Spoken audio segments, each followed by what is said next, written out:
જય માતાજી મિત્રો, સ્વાગત છે એક ધમાકેદાર વ્લોગની અંદર।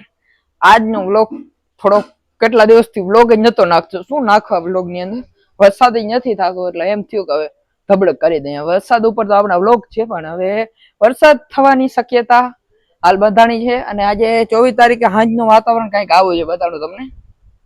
એકદમથી 30-40 ની ઝડપેથી પવન ફૂંકાય છે, અને ટૂંકમાં આમ આદર જોઈએ ને ટૂંકમાં તો એમ થાય કે હવે આ રાત વરસાદ ગયો એટલે પાછો વરસાદ આવવાની શક્યતા બિલકુલ નહીં છે।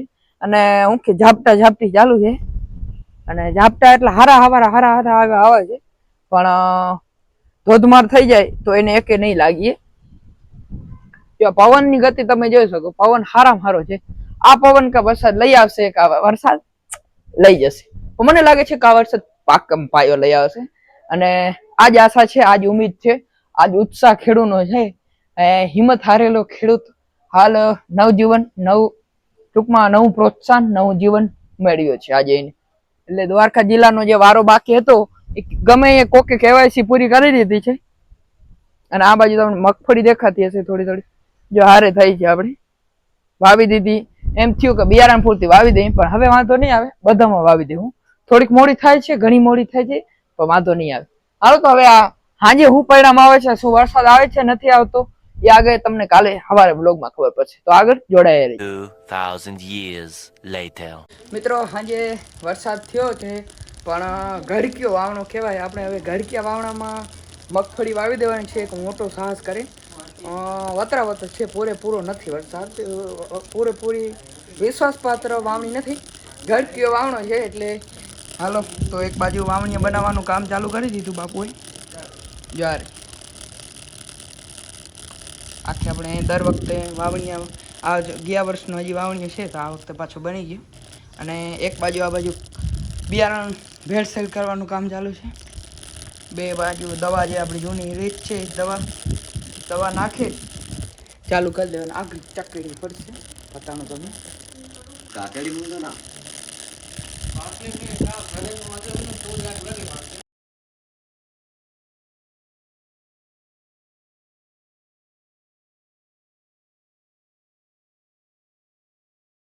કાટ બનાવવાનું કામ ચાલુ છે।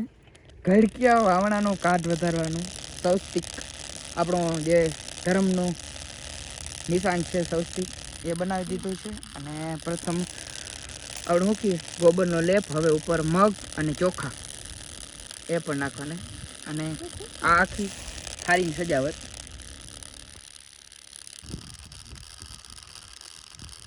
કાટ વધારવાના શ્રી ગણેશ,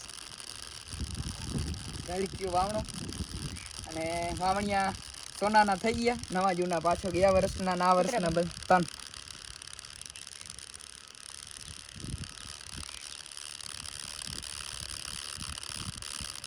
નારું કાકો, આ ઘડકીયો વાવણા વિશે બોલો।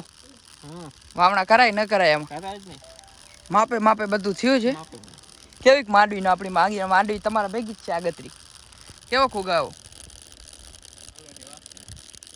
હા, એક દી વાહે છે તમારે 16 તારીખે છે, એમાં 17 તારીખે છે। અહીંયા તો ઓલો આપણે હલરનો બધો સામાન ભરવો હોય ને એનો બધી માર છે આ, બાકી માંડવી હારી હોય ગઈ। આ છે સાથીઓ સહસ્તી, આગળ આપણો ટ્રેક્ટર બોણી કરીને આગળ જશે, અને વાવેતરના શ્રી ગણેશ કરશું ગળીઓ વાવણા। હાલો આગળ બ્લોકમાં જોડાયેલી દીદી આપણે વાવણીના શ્રી ગણેશ એક ઉથલ મારવામાં આવે, થોડોક સમય છે, બીજી એક હાથ લાગી ગઈ, બીજી ઉથલ ચાલુ છે।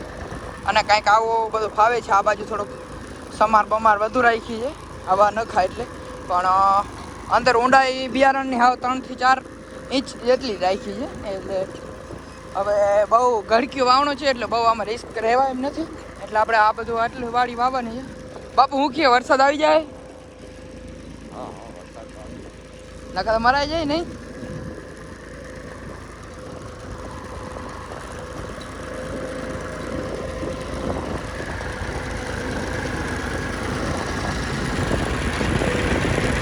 આવો કાંઈક બિયારણ પડે, જો ડબલ ચક્કર રાખ્યા આપણે, થોડો ઘણો ખુલાય પછી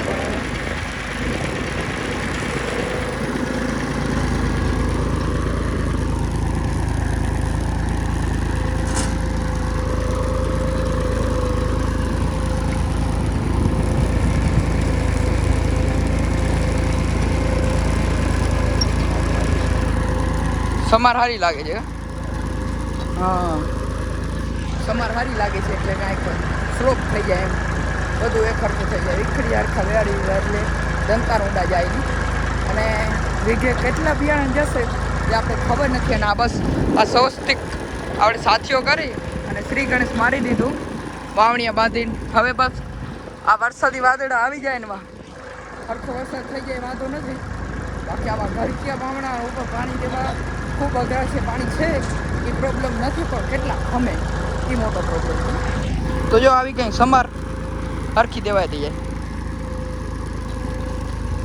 બસ આજે થોડો વાદળ છાયો વાતાવરણ થયો ને વરસાદ થયો એટલે વાવણી કરી દીધી બધાને તો કોને કોને વાવણી કરી જરા કોમેન્ટ કરજો બધાને જય માતાજી જય દ્વારકા.